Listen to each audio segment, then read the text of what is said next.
International scale پر energy crisis, petrol کے جو rate ہیں پوری دنیا میں سارے کے سارے جو لوگ ہیں شہری ہیں اپنے رسپیکٹو کنٹریز میں متاثر ہیں. ایون کہ امریکہ میں بھی، پاکستان آپ دیکھ لیں، ہمارا پاکستان کا تو کوئی بیک اپ پلان ہی نہیں ہے نا پیٹرول کو لے کر. نہیں اچھا اس میں دیکھیں آپ پاکستان کی اگر بات کرتی ہیں نا تو وہ تو خطے کی جتنے ممالک ہیں اور دنیا کے ممالک جو ہیں انہیں یہ اندازہ نہیں تھا کہ اس طرح کی جنگ بھی شروع ہو جائے گی کہ جس سے پیٹرول کرائسس پیدا ہوگا.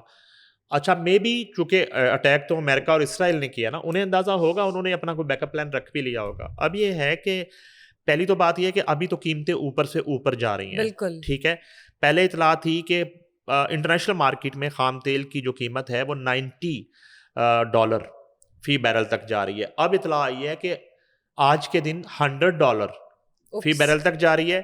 اب یہ تو چلے ایک بیڈ نیوز ہے، مگر اچھی خبر یہ ہے کہ ایک جو ایجنسی ہے انٹرنیشنل وہ ہے IEA جو توانائی کی انٹرنیشنل ایجنسی ہے، اس کے پاس اس طرح کے حالات کا مقابلہ کرنے کے لیے ایک تیل کا ذخیرہ جو ہے وہ موجود ہوتا ہے. اور یہ جو ذخیرہ اس وقت موجود ہے جب ہم بات کر رہے ہیں AIA کے پاس، وہ ذخیرہ ہے 1.2 بلین بیرل اس کے پاس سٹوریج ہے اس وقت، اور ایک سرو کر سکتی ہے ایگزیکٹلی لانگ ٹائم کے لیے. ایگزیکٹلی. اب یہ ہے کہ جو پہلے مرحلے میں جو ممبر ہیں، رکن ممالک ہیں، ٹھیک ہے، انہوں نے 40 کروڑ بیرل تیل جو ہے وہ جاری کرنے کی آج منظوری دے دی ہے. نائس ٹھیک ہے نا، جس سے ایک تو پیٹرول کرائسس جو ہے اس کو کنٹرول کیا جائے گا اور قیمتیں بھی نیچے آئیں گی. چلے گڈ، یہ بہت اچھی بات کر دی قیمتیں آپ نے. بجائے اوپر جانے کی اب نیچے کی طرف آئیں گی. تو IEA نے 40 کروڑ بیرل تیل جاری کرنے کی جو ہے وہ رکن ممالک نے وہ منظوری دے دی ہے. اور یہ بین الاقوامی، میں نے جیسے آپ کو بتایا تھا، انٹرنیشنل یہ انرجی ایجنسی ہے، بین الاقوامی توانائی کی یہ ایجنسی ہے.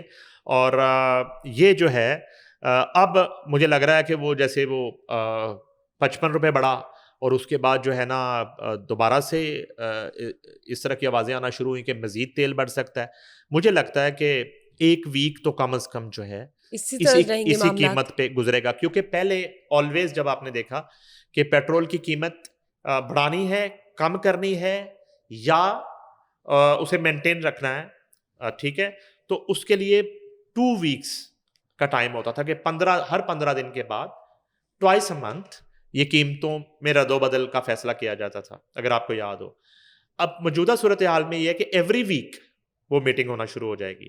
تو اب جو ہے ایک ہفتے کے فرق سے آپ اگر وہ جو ایک بھیانک رات ہے جس دن 55 روپے بڑھایا گیا تھا تیل، اور پھر اربوں روپے کمائے تھے کسی نے ذخیرہ اندوزی کے ذریعے اور منافع خوری کے ذریعے، اب جو ہے نا دوبارہ وہ رات کب آتی ہے، دوبارہ پیٹرول پمپس پہ لائنیں کب لگیں گی؟ تو سر آپ کو یوزلی جب پیٹرول جو بھرتا ہے نیچے تو واپس نہیں گئی پرائز اس کی کبھی بھی. اب یہ جو آپ نے بتایا کہ ایک آپشن ہے، اور اگر یہ کامیاب ہوتی ہے تو پیٹرول کی جو پرائزز ہیں وہ نارمل ہو جائیں گی. کیا واقعی؟ میں نے تو کبھی نہیں دیکھا کہ جب تک اوپر گیا تو پھر اوپر ہی گیا، کبھی واپس نہیں آیا. ایسا نہیں ہوا بشرا. 2-3 روپے کا فرق ہوتا ہے. ماضی میں جو ہے نا 55 روپے بڑھے تو ماضی میں 50-55 روپے ایک ہی وقت میں کم بھی ہوئے ہیں. وہ ڈیٹا بھی ہم نکال کے جو ہے وہ ڈسکس کر سکتے ہیں. ریسنٹ 10 ایئرز میں کچھ ایسا؟ نہیں ریسنٹ 10 ایئر آپ تو اتنی لمبی بات کر رہے ہیں، میں سال 2 سال کی بات کر رہا ہوں. ریئلی؟ جی یہ PDM حکومت کی بات کر رہا ہوں، اور اس کے بعد اسی حکومت کی بات کر رہا ہوں.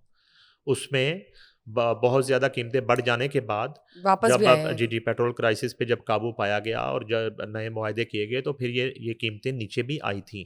اور اب یہ ہے کہ یہ نہیں ہے کہ ہم یہ نہیں کہہ رہے کہ صورتحال میں ہماری حکومت جو ہے کچھ سوئی ہوئی ہے، یہ اپنے تئیں بھی کام کر رہے ہیں. اور ابھی میں آپ کو IEA کا جو ڈیسیجن ہے آج ہی کے دن کا بروز تھرسڈے، وہ بھی میں نے آپ سے شیئر کیا ہے کہ 1.2 بلین بیرل جو سٹوریج ہے اس کے پاس، جو انٹرنیشنل انرجی ایجنسی ہے، انہوں نے 40 کروڑ رکن ممالک کی منظوری کے بعد 40 کروڑ بیرل تیل جاری کرنے کی منظوری دی ہے، جتنے رکن ممالک ہیں ان کو سب سے پہلے پریورٹی پہ یہ تیل فراہم کیا جائے گا. تو پرائزز نارمل ہو جائیں گی بالکل ہو جائیں گے, فائنلی. بالکل ہو جائیں گے. چلے لیٹس سی, امید ہے کہ دوبارہ یہ جو ہے ایک المیہ پیٹرول کو لے کے جو انرجی کرائسس ہے یہ ختم ہو جائیں, پیٹرول کے ریٹس جو نارمل ہو جائیں. اور اتنا کچھ متاثر ہو رہا ہے, ورک فرام ہوم دے دیا گیا ہے, اسکول کالجز بند کر دیے گئے ہیں, کام متاثر ہو رہے ہیں, لوگوں نے گھر سے باہر گاڑیاں نکالنا چھوڑ دی ہیں, بہت کچھ متاثر ہو گیا. 31 مارچ تک جو پاکستان کے اندر تو یہ حالات ہیں, باقی کنٹریز میں رسپیکٹفلی ان کے اپنے کوئی ریلیٹیو ایشوز چل رہے ہوں گے. موسٹلی تو یہ لگ رہا ہے نا, جیسے جب ورک فرام ہوم کی پالیسی بنائی ہے گورنمنٹ نے, تو مجھے تو بعض اوقات میں لاہور کی بات کروں تو شہر پہلے کی نسبت خالی خالی لگنے لگ گیا ہے. بالکل کہ جیسے لوگ رش جو ہے نہیں نا وہ اپنے اپنے علاقوں میں اور اپنے اپنے شہروں میں ابھی سے جانا شروع ہو گئے ہیں, کہ انہیں پتہ جب ورک فرام ہوم کرنا ہے تو ہم اپنے گھر سے جا کے کر لیں گے. تو پہلے جو عید سے ایک دن پہلے سلسلہ شروع ہوتا تھا نا, اب سے اسٹارٹ ہو بس گیا. اڈوں پہ اور ہاں جی. ریلوے اسٹیشنز پہ جو رش ہوتا تھا, وہ ابھی سے سلسلہ شروع ہو گیا, اور لوگوں نے ابھی سے جو ہے وہ رخت صبر باندھ لیا اور اپنے اپنے گھروں کو جو ہے نا وہ واپس جانا شروع کر دیے ہیں. خاص طور پہ پردیسی جو لاہور, کراچی, اسلام آباد جیسے شہروں میں دوسرے شہروں سے آتے ہیں, دوسرے صوبوں سے آتے ہیں, تو وہ سلسلہ اس فیصلے کے بعد ابھی سے شروع ہو گیا ہے.